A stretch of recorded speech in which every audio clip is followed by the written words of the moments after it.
전국의 신수험생 여러분 반갑습니다. 자, 이번 시간은 이제 판례 특강 세 번째 시간이죠. 자, 세 번째 시간 이제 증거부터 들어갑니다. 그래서 증거에 뭐 중요한 판례들이 많이 있네요. 근데 뭐 그렇게 어려운 것들은 아니고 여러분들이 많이 봤던 판례들이니까 한번 간단하게 봅시다. 자, 일단 첫 번째 내용은 어떤 얘기입니까? 바로 거증 책임의 영역이죠. 거증 책임은 어떤 얘기였습니까? 바로 법원의 심증을 형성하지 못했을 때 불이익을 받는 일방 당사자의 법적 지위라고 했습니다. 그래서 원칙적으로 누가에게 있어요? 검사에게 있죠. 근데 이제 거증 책임이 전환되는 경우가 몇 가지가 있다? 두 가지. 그래서 상해죄의 동시범 특례하고 명예훼손죄의 위법성 조각 사유의 전제 사실인 진실성과 공익성의 증명. 이 두 가지 말고는 다 검사가 증명하는 겁니다. 그래서 1번 판례를 보면 자, 뭐가 됐어요? 학문의 자유. 있죠? 표현이 학문의 자유의 영역에 속하는지는 누가 입증해야 된다? 검사가 입증해야 된다. 당연한 얘기죠. 됐습니다. 넘어가시면 되겠고, 그다음에 2번은 이제 위법 수집 증거 배제 법칙에 관한 이야기인데, 자, 우리 위법 수집 증거 배제 법칙에 대해서 이런 게 있습니다. 바로 이제 위수증에 대해서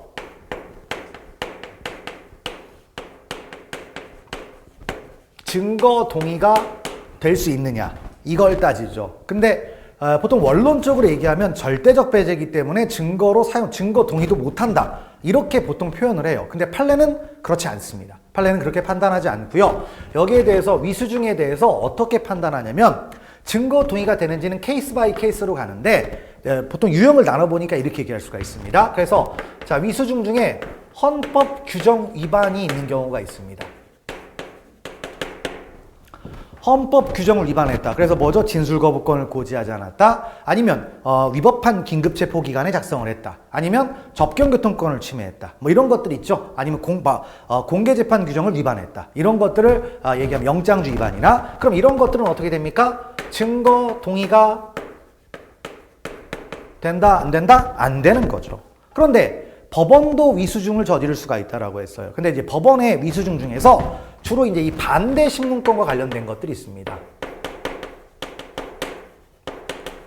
아니면 반대 신문권 침해는 제가 유형을 만든 거니까 반대 신문권 침해만 있는 게 아니라 유도 신문, 이런 것들 있죠. 이런 것들은 여기에 대해서 증거 동의가 된다, 안 된다? 된다라고 하죠. 그런데 증거 동의가 된다라고 하지만 이렇게도 표현합니다. 책문권의 포기. 포기로서 뭐가 될 수 있다? 하자가 치유가 될 수 있다. 이렇게도 말합니다.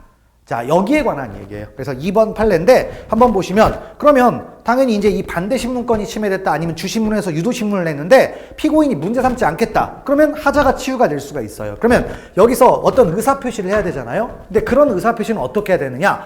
야, 증거 능력이 없는데 증거 능력을 만들어주는 거니까 명확해야 되겠죠. 그래서 이때 이 책문권의 포기의 의사표시는 어떻게 해야 된다?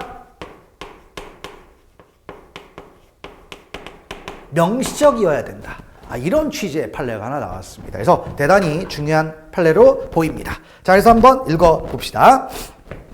자, 피고인에게 불리한 증거인 증인이 주신문의 경우와 달리 반대 신문에 대하여는 답변을 하지 아니하는 등 진술 내용의 모순이나 불합리를 그 증인신문 과정에서 드러내어 이를 탄핵하는 것이 사실상 곤란하였고, 그것이 피고인 또는 변호인에게 책임 있는 사유에 기인한 것이 아닌 경우라면 이와 같이 실질적 반대 신문의 기회가 부여되지 아니한 채 이루어진 증인의 법정 진술은 위법한 증거로서 증거능력을 인정하기 어렵다. 그러니까 위수증 맞죠. 위수증이 되는데 그 다음에 있죠. 이 경우 피고인의 책문권 포기로 하자가 치유될 수는 있다. 그런데 하자가 치유되기 위해서는 뭡니까? 어떤 의사표시를 해야 될 거 아니에요? 그 의사표시는 어떻게 이루어져야 된다? 명시적이어야 된다라는 얘기입니다. 그래서 묵시적으로 도안한다면 틀린 거죠. 명시적이어야 된다. 이런 것들을 기억을 하시면 되겠죠. 그래서 여러분들 형법은 다 묵시적으로 돼요. 근데 형사소송법은 명시적으로 요구하는 것들이 몇 가지가 있다라는 겁니다. 그래서 알아두시면 되겠죠. 근데 증거 동의는 묵시적으로 동의할 수 있습니다. 주의할 것은 이거하고 좀 달라요. 다릅니다. 또 증거 동의랑 똑같으면 안 됩니다. 그래서 증거 동의의 의사표시는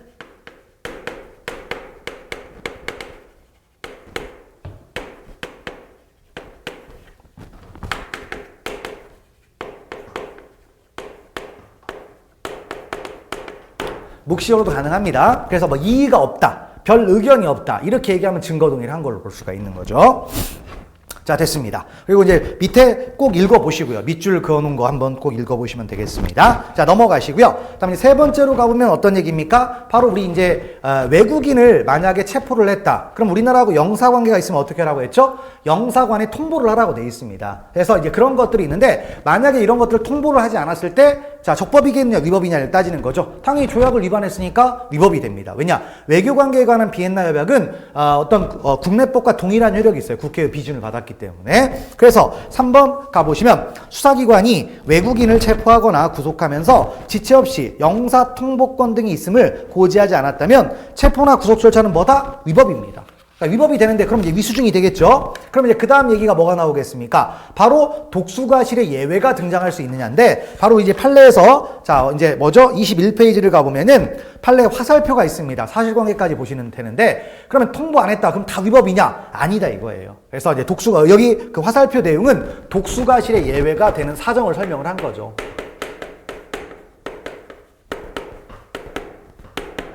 이걸 얘기합니다. 그래서 한번 읽어보시면 근데 중대한 건 아니다라는 거예요. 그래서 사법경찰관이 인도네시아 국적의 외국인인 피고인을 출입국관리법 위반의 현행범인으로 체포하면서 소변과 모발을 임의제출받아 압수하였고 소변검사 결과에서 자 엑스터시 양성 반응이 나오자 피고인은 출입국관리법 위반과 마약류 관리에 관한 법률 범행을 모두 자백한 후 구속되었는데 피고인이 검찰 수사 단계에서 자신의 구금 사실을 자국 영사관에 통보할 수 있음을 알게 되었으면서도 수사기관에 영사기관 통보를 요구하지 않았다라는 겁니다. 그러니까 통보 안 한 건 잘못인데 알았는데도 뭐다 요구를 안 했죠. 그럼 넘어간다 이거죠. 그래서 그 다음부터는 뭐가 될 수 있다? 독수과실의 예외가 될 수가 있다라는 겁니다.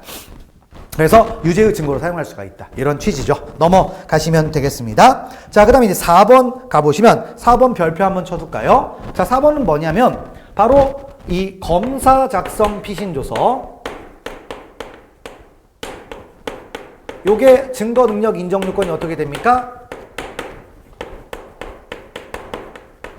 적 내용 인정이잖아요. 즉 이게 뭐가 됐어요? 사경 작성과 동일하게 됐죠.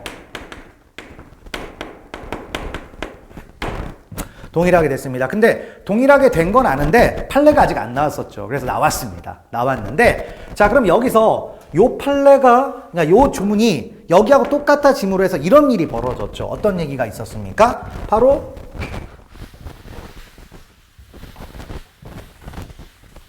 이런 사건이 있죠. 우리가 이제 갑과 을이 뭐가 되죠? 공범입니다.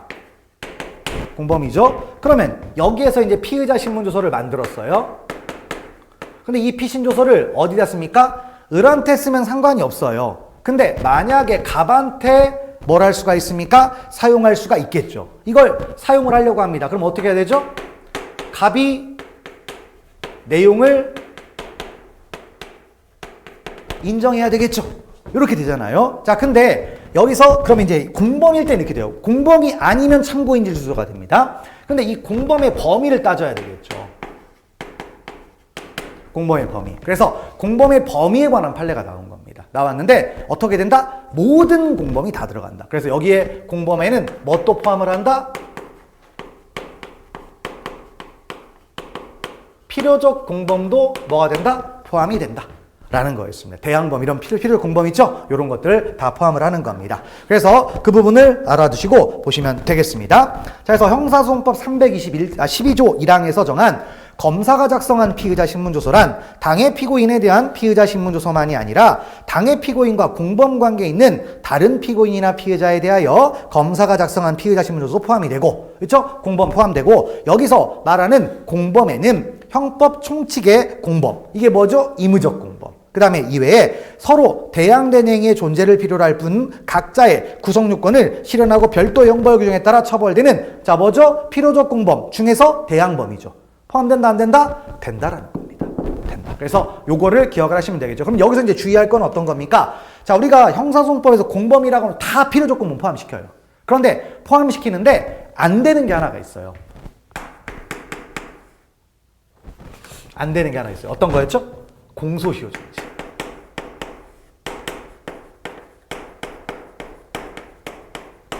자, 공소시효 정지에서 뭐죠? 다른 공범에 대해서 공소시효 정지 효력은 발생하잖아요.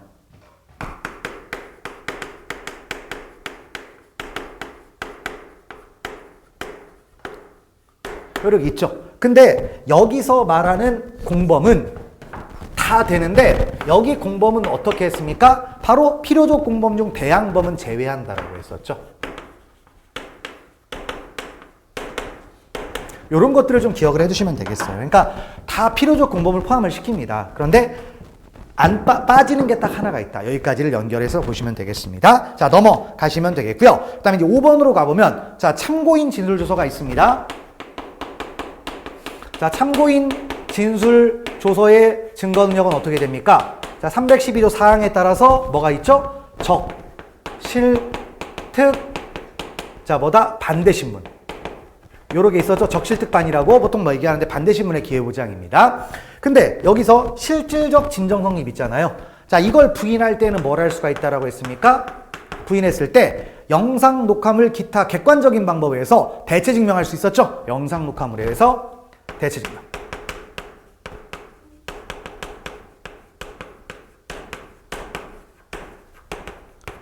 자, 대체 증명을 할 수가 있었습니다. 그런데 이 영상 녹화물이라는 것은 어떤 겁니까? 당연히 우리 영상 녹화할 때 피의자 신문이나 참고인 조사할 때 영상 녹화할 거 아니에요. 그럼 거기 나와 있는 절차 준수해야 됩니까? 안 해야 됩니까? 준수해야 되죠.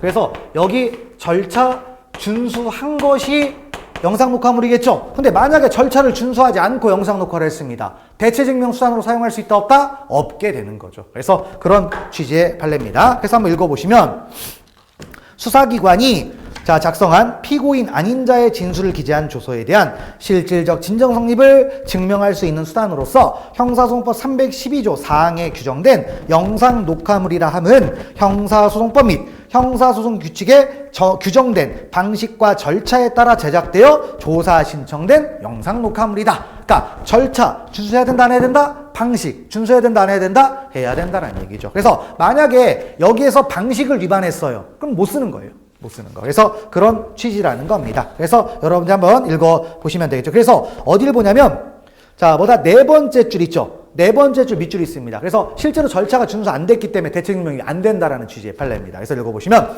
수사기관이 작성한 피고인 아닌 자의 진술을 기재한 조서에 대하여 실질적 진정 성립을 증명하기 위해 영상 녹화물의 조사를 신청하려면 영상 녹화를 시작하기 전에 피고인 아닌 자의 동의를 받고 그에 관해서 피고인 아닌 자가 기명날인 또는 서명한 영상 녹화 동의서를 첨부해야 하고 조사가 개시된 시점부터 조사가 종료되어 참고인이 조서의 기명날인 또는 서명을 마치는 시점까지 조사 전 과정이 영상 녹화되어야 하므로 이를 위반한 영상 녹화물에 의해서는 자, 특별한 사정이 없는 한 실질적 진정성립을 증명할 수 있다 없다? 없다. 위반하면 안 된다라는 겁니다. 그래서 그런 취지를 알아두시면 되겠죠. 자, 그리고 6번은 이제 그거에 대한 또 같은 취지의 판례입니다. 그래서 어떤 겁니까? 검사가 작성한 피고인이 된 피의자의 진술을 기재한 조서의 실질적 진정성립을 증명하려면 근데 이거는 주의할 게 뭐냐면 검사가 쓰니까 적 내용인정이라고 할 수도 있는데 자, 판례가 어떤 거예요? 예전 거예요. 적실득. 그때 또 대체 증명이 있었잖아요. 똑같은 내용입니다. 그래서 보시면 자, 실질적 진정성립을 증명하려면 원칙적으로 봉인되어 그다음에 피의자가 기명날인 또는 서명한 영상 녹화물을 조사하는 방법으로 하여야 하고 특별한 사정이 없는 한 자 체크할까요? 봉인 절차를 위반한 절차 위반했잖아요. 그러면 어쨌든 절차를 위반했기 때문에 이것도 사용할 수 있다 없다? 없다라는 얘기입니다. 그러니까 판례는 예전 거지만 여기 논리하고 똑같다라는 걸 보여주는 겁니다. 최신 판례에 이것도 신경을 쓰시면 되겠죠. 자, 넘어가시고요. 그다음에 7번 별표 한번 쳐줄까요? 자, 어떤 거냐면 우리 형사소송법 이제 전문 법칙에 312조가 있어요. 312조. 그럼 312조는 다 뭡니까? 수사기관이에요. 수사기관에서 만들어지는 서류죠. 뭡니까? 피의자 신문조서, 참고인 진술조서, 그다음에 수사상 검증조서. 이렇게 세 가지가 있어요. 자, 그런데 자, 7번으로 가보면 자, 일단 읽어볼까요? 조세 범칙 조사를 담당하는 세무공무원이 피고인이 된 혐의자 또는 참고인에 대하여 신문한 내용을 기재한 조서가 있습니다. 그러면 세무공무원이 이제 어떻게 된다? 자, 일단 조세 범칙 사건을 조사합니다. 그러면 이게 특별사법경찰관의 이제 임무에 해당하느냐? 아니다라는 거예요. 범칙 사건은 그냥 조사하는 거예요. 그러면 자, 이때는 수사기관으로 볼 수가 없겠죠. 그러면 여기서 만들어진 서류는 312조를 적용할 수 있다 없다? 없다. 그럼 312조가 아니면 뭘로 가느냐? 313조로 가는 겁니다. 313조. 그래서 자, 그런 것들을 놓고 이제 봅시다. 자, 그래서 먼저 해설을 봅시다. 해설에 자, 밑줄 있죠? 밑줄 2줄 읽으시면 됩니다. 소관 업무의 성질이 수사 업무와 유사하거나 이에 준하는 경우에도 자, 체크할까요? 뭐가 없는 한? 명문의 규정이 없는 한. 이걸 체크하시고요. 함부로 그 업무를 담당하는 공무원을 사법경찰관리 또는 특별사법경찰관리에 해당한다고 해석할 수 있다 없다? 없다라는 거죠. 그러니까 특사경인데 규정 없으면 함부로 뭐다? 수사기관으로 취급하지 말라라는 거예요. 그래서 그런 날이 되겠고, 그래서 이제 밑줄 또 가보겠습니다. 조세범 처벌 절차법 등 관련 법령의 조세범칙 조사를 담당하는 세무공무원에게 압수수색 및 혐의자 또는 참고인에 대한 신문 권한이 부여되어 있어 그 업무의 내용과 실질이 수사 절차와 유사한 점이 있고 이를 기초로 수사기관에 고발하는 경우에는 형사 절차로 이행되는 측면이 있다 하여도 달리 특별한 사정이 없는 한 형사 절차 일환으로 볼 수 있다 없다? 없다. 그러니까 없기 때문에 이제 계속 이어가서 그러므로 조세범칙 조사를 담당하는 세무공무원이 피고인이 된 혐의자 또는 참고인에 대하여 신문한 내용을 자 기재한 조서는 검사, 사법경찰관 등 수사기관이 작성한 조서와 동일하게 볼 수 있다 없다? 없다. 몇 조? 313조.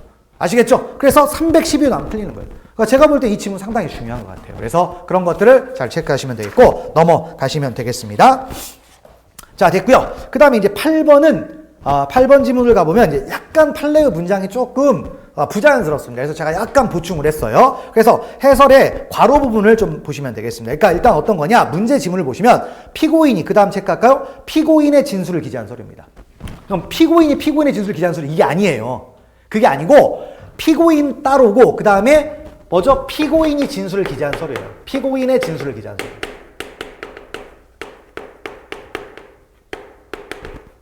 이렇게 돼 있죠? 그러면 이거는 이런 뜻입니다. 앞에 이가 붙은 거예요. 피고인 아닌 자가. 자, 피고인 아닌 자가 피고인의 진술을 기재한 서류입니다. 문장을 딱 읽어봤을 때 그거예요. 그래서 이렇게 놓고 이제 보시는데 그러면 자, 피고인 아닌 자가 피고인의 진술을 기재한 서류입니다. 그럼 이거 어떻게 하죠? 자, 일단 이 사람이 진술자, 그다음에 이 사람이 작성자예요. 그죠? 그래서 어떻게 되죠? 작성자의 진정성립.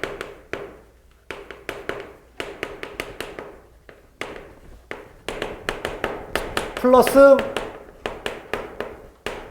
특신 상태였죠? 요거 따지면 됩니다. 그래서 이제 한번 읽어봅시다. 피고인이 그래서 피고인의 진술을 기재한 서류를 뭐라고 읽어야 된다?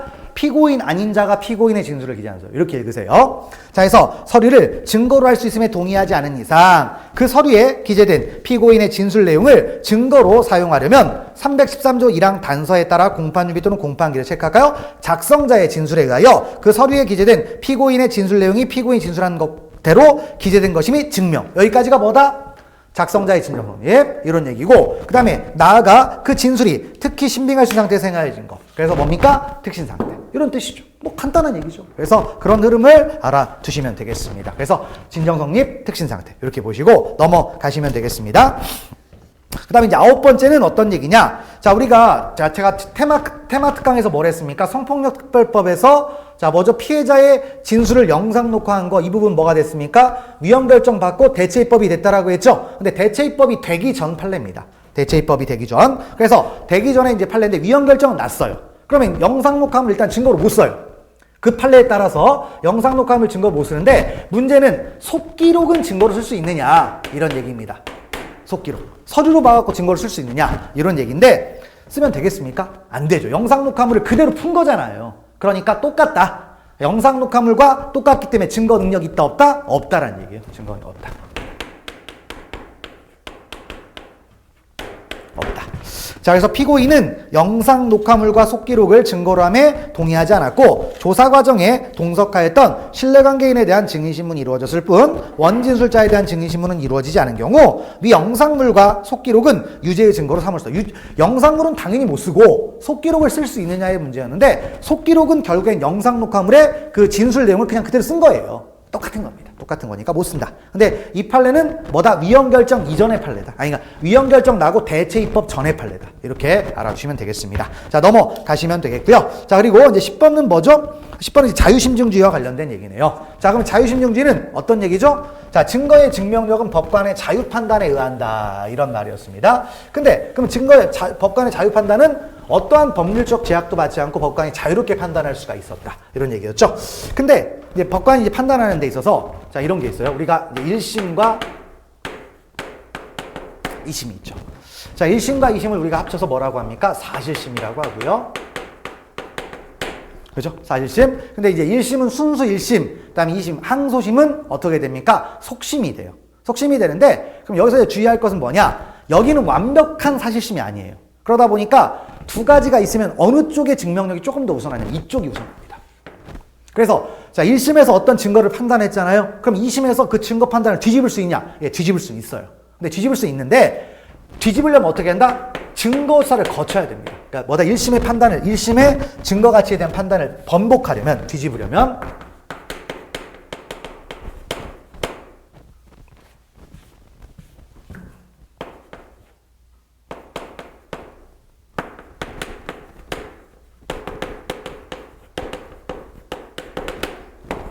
1심의 판단을 뒤집으려면 별도의 증거수사를 거쳐야 됩니다. 그런데 자, 별도의 증거수사 없이 1심의 판단을 그냥 뒤집었어요. 안 됩니다.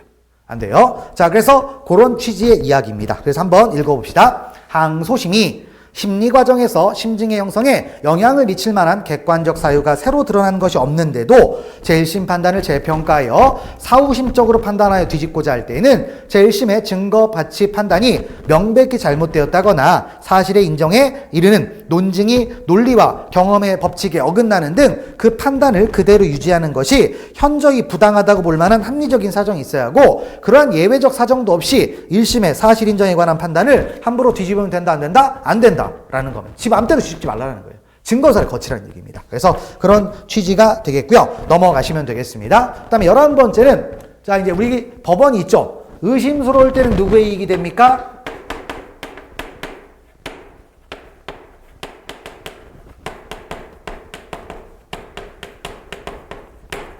자, 의심스러울 때는 피고인의 이익으로, 뭐, 인 듀비오 프로 레오라는 라틴어의 법원이 있는데, 자, 이것과 관련된 얘기입니다. 그래서 뭐냐면, 그러니까 우리가 유죄 판결을 할 때 있어서 직접 증거 없어도 얼마나 유죄 판결을 할 수 있습니다. 그런데 이런 거 있죠? 간접 증거는 분명히 있어요. 근데 동기가 좀 약해요. 그런 경우에, 자, 뭐다, 이럴 때 어떻게 판단해야 되느냐 이거죠, 법원은. 그러면 분명히 간접 증거는 있는데 동기가 약하다. 그러면 의심스러울 땐 누구의 이익이다? 피고인의 이익이 되는 겁니다. 그럼 어떻게 해야 되겠습니까? 그 증거가 그만큼 가치가 떨어진다고 판단해야 되지, 얘가 동기를 숨기고 있다, 이런 식으로 판단하지 말라는 거예요. 그래서 자, 그런 취지인데 예전에도 나왔던 판례인데 또 한 번 반복되고 있습니다. 그래서 한번 읽어봅시다.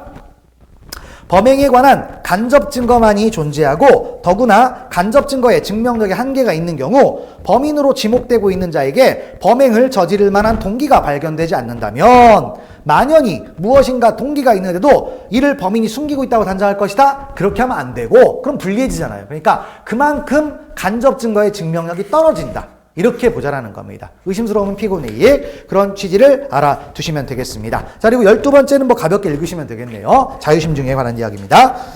자, 공소사실을 인정할 증거로 사실상 피해자의 진술이 유일한 경우에 피고인의 진술이 경험칙상 합리성이 없고 그 자체로 모순되어 믿을 수 없다고 하여 그것이 공사를 인정하는 직접 증거가 되는 것은 아니지만, 이러한 사정은 법관의 자유판단에 따라 피해자 진술의 신빙성을 뒷받침하거나 직접 증거인 피해자 진술과 결합하여 공사를 뒷받침하는 간접 정황이 될 수도 있다, 없다? 있다. 그러니까 피해자의 진술 있고 피고인의 진술이 있는데 피고인의 진술이 좀 신빙성이 떨어져요. 그러면 그것만 가지고 만약에 피해자의 진술만 가지고 유죄 판결할 수 있냐? 그건 좀 어렵지만, 자, 뭐다 간접 증거로 써먹을 수는 있다는 얘기입니다. 같이 합쳐서 그런 얘기니까 원론적인 얘기예요. 자유심증주의.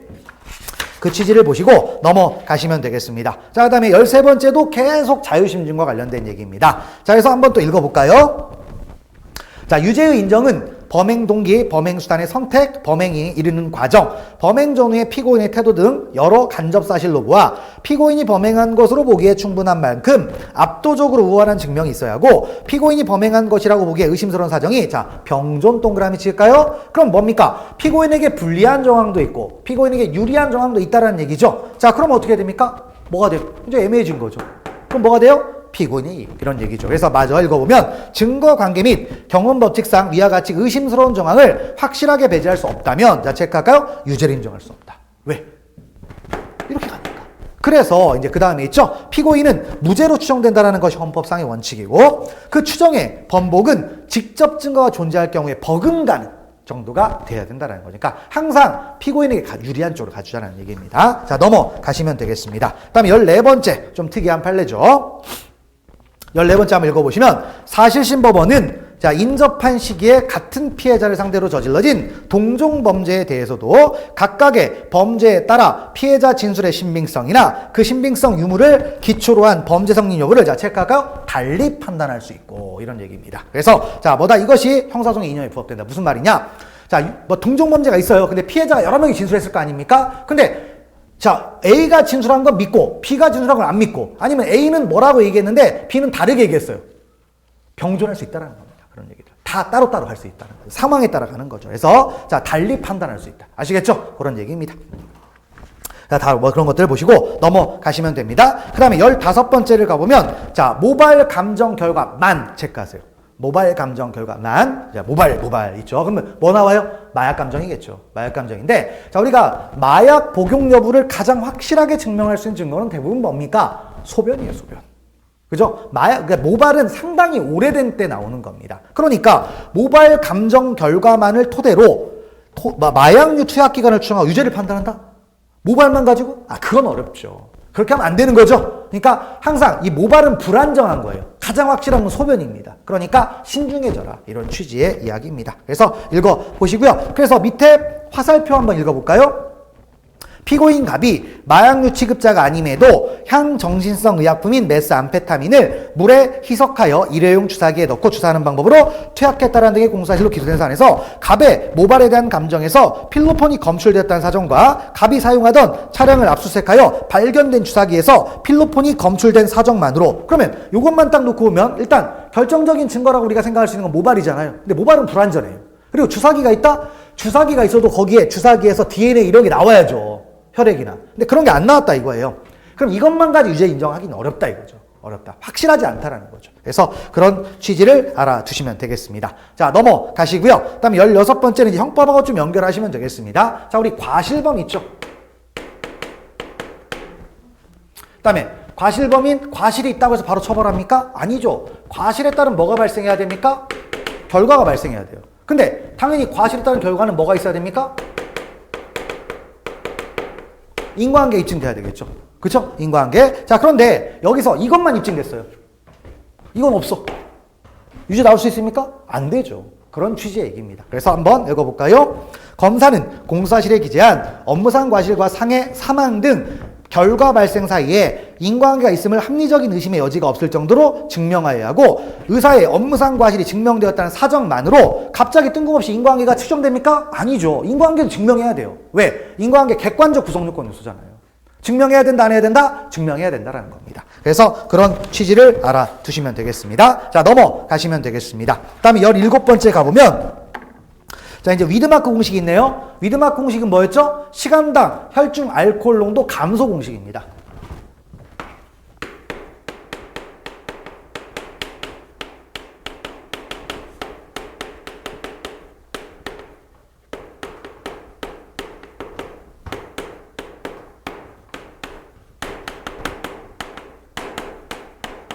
자, 시간당 혈중 알코올 농도를 감소시키는 건데요. 항상 전제할 게 뭡니까? 누구의 이익? 피고인의 가장 유리한 방법을 선택해 줘야 된다는 겁니다. 그걸 놓고 이제 읽으시면 돼요. 자, 혈중 알코올 농도 측정 없이 위드마크 공식을 사용해 피고인이 마신 술의 양을 기초로 피고인의 운전 당시 혈중 알코올 농도를 추산하는 경우로서 알코올의 분해, 소멸에 따른 혈중 알코올 농도의 감소기에 운전이 이루어진 것으로 인정되는 경우에는 자, 피고인에게 자, 체크할까요? 가장 유리한 음주운전 시작부터.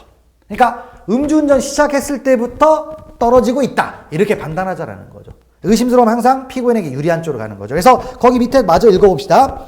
쭉 해가지고 피고인의 가장 유리한 음주 시작 시점부터 곧바로 생리작용에 의하여 분해 소멸이 시작되는 것으로 봐야 된다. 그렇게 해야만이 증명력이 높다라는 거죠. 그래서 유리한 쪽 이렇게 가준다라는 겁니다. 자, 그래서 증거의 파트에 관한 이야기를 쭉 이제 보셨고요. 또 넘어가시면 되겠습니다. 자, 그리고 이제 증거 끝나고 재판 파트인데 자, 재판에 이제 1번 있죠. 그러면 재판을 하면 당연히 뭘 작성해야 됩니까?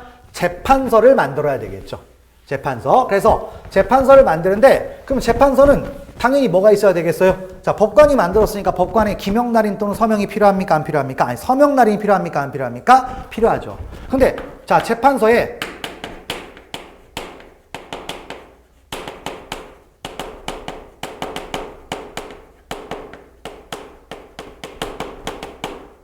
누락이 됐어요. 그럼 가장 근본적인 게 빠졌잖아요. 그러니까 이거 무효입니다. 무효니까 요렇게 재판했으면 어떻게 된다? 잘못된 겁니다. 파기사유예요. 파기하라는 겁니다. 자, 그래서 읽어보시고 예전부터 많이 나왔던 판례입니다.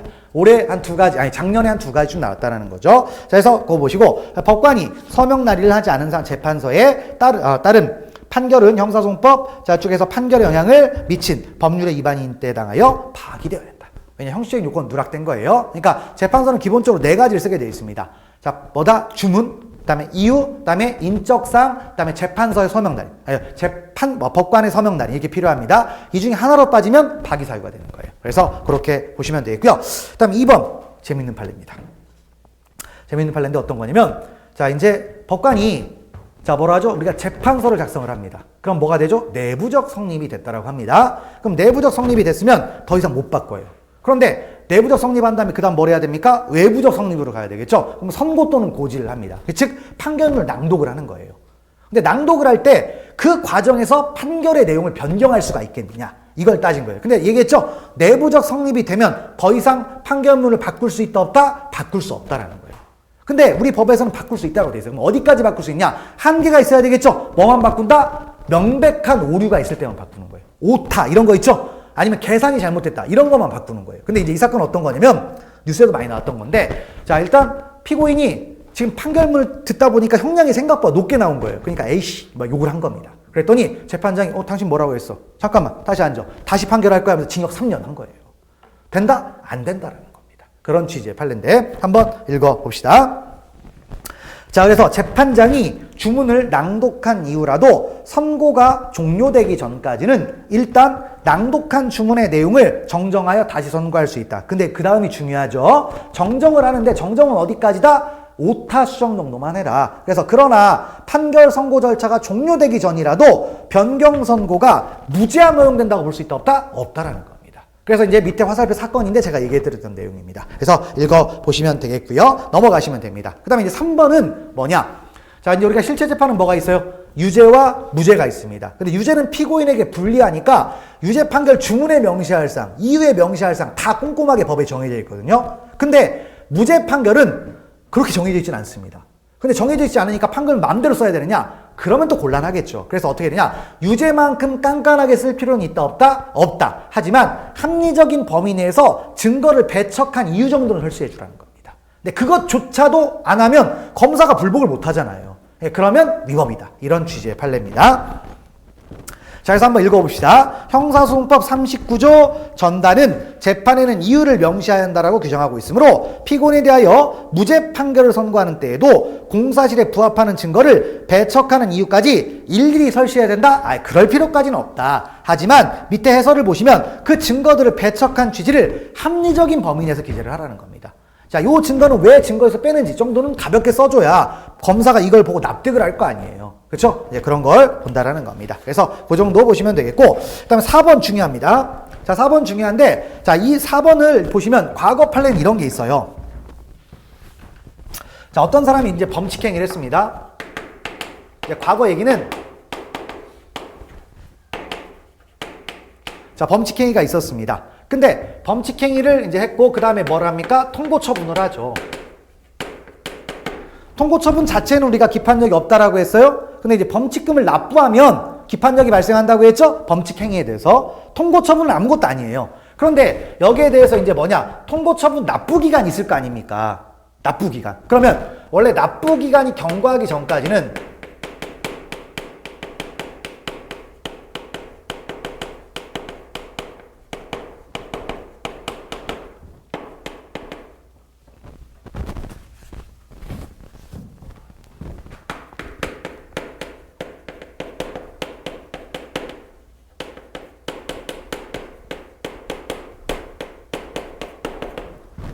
자, 납부 기간이 지나기 전까지는 직결심판을 청구하거나 공소제기를 할 수가 없어요. 그래서 만약 이럴 때 검사가 기소를 했잖아요? 그럼 이중기소라고 해서 공소기각 판결합니다. 이게 과거 얘기예요. 근데 자, 이거 다른 판례는 아니고 이걸 좀 더 부연 설명을 한 겁니다. 자, 그러면 납부 기간이 경과하기 전까지는 이제 못한다라고 했습니다. 그래서 납부 기간 내에 범칙금 납부하면 기판력 발생하는 거예요. 그래서 어떻게 된다? 납부 기간 내에 범칙금을 납부했죠.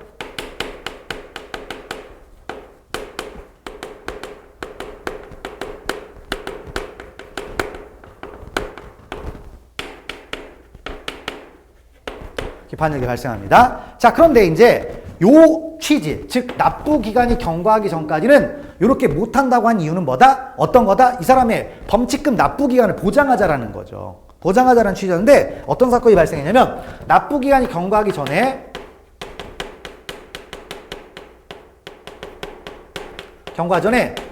자, 이제 뭐냐면 이 통고 처분 대상자가 이의 신청을 해버린 겁니다. 이의 신청을 했어요. 그러면 이의 신청을 하게 되면 어떻게 된다? 일단 이때는 직결심판 청구를 할 수가 있다는 겁니다.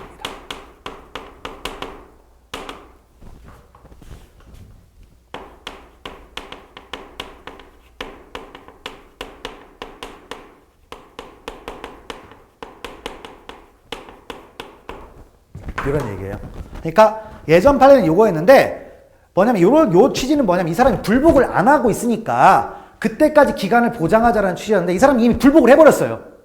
불복을 했으면 설령 납부 기간이 경과하지 않았어도 이미 불복을 했으니까 경찰서장은 이제 그 다음 뭘 합니까? 기소할 수 있다는 거예요. 직결심판 청구. 그런 취지의 얘기입니다. 그래서 이거하고 이거 비교를 하시면 되겠습니다. 자, 그래서 읽어보시면 자, 경찰서장이 범칙행위에 대해서 통고 처분하였는데 그에 대해 제가 아까 범칙자의 이의 신청이 있습니다. 그러면 납부 기간이 경과하기 전까지 직결심판 청구할 수 없다가 아니라 청구할 수 있다는 거죠. 그래서 한번 쭉 읽어봅시다. 피고인이 상고 이유에서 든 판례는 모두 경찰서장이 범칙행위에 대해 통고 처분하였으나 범칙자의 이의 신청이 없었던 사안에서 원칙적으로 경찰서장은 범칙금 납부 기간 전까지 임의로 통고 처분을 취소하거나 직결심판을 청구할 수 없고 검사도 위 납부 기간 전후를 불문하고 자, 경찰서장의 직결심판 청구에 따른 절차의 진행 없이는 동일한 범칙행위에 대해서 공소를 제기할 수 없다. 이런 얘기했다, 이거. 요 취지. 경과하기 전까지는. 그런데 이 사건은 뭡니까? 통고 처분에 대한 범칙자의 이의 신청이 있음에도 경찰서장이 납부 기간 전까지 직결심판을 청구할 수 없다는 취지는 아니다. 그러니까 직결심판 청구할 수 있습니까? 없습니까? 있다라는 거죠. 의미가 있다. 그래서 그렇게 보시면 되겠습니다. 자, 그래서 이제 뭐가 됩니까? 있고요. 그 다음에 이제 29페이지에 가보면은 1번 판례, 목차가 잘못됐어요. 이거 재판으로 갔었어야 되는데 1번 판례까지만 보고 잠깐 마무리를 하도록 하겠습니다. 자, 그래서 1번은 어떤 얘기입니까? 바로 기판력의 시적 범위죠. 이것도 지울까요?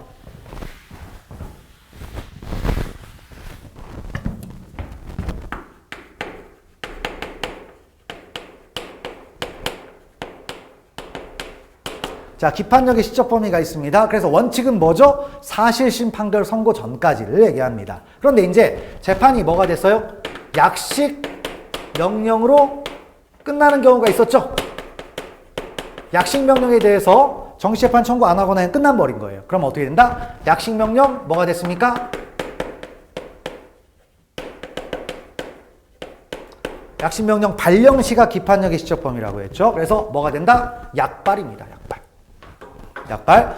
자, 그런데 요거 일단 있고 그 다음에 또 뭐냐면 우리가 기판력의 범위를 따질 때 자, 실체적 경합범은 수재잖아요. 상호간에 기판력 있습니까? 없습니까? 없죠.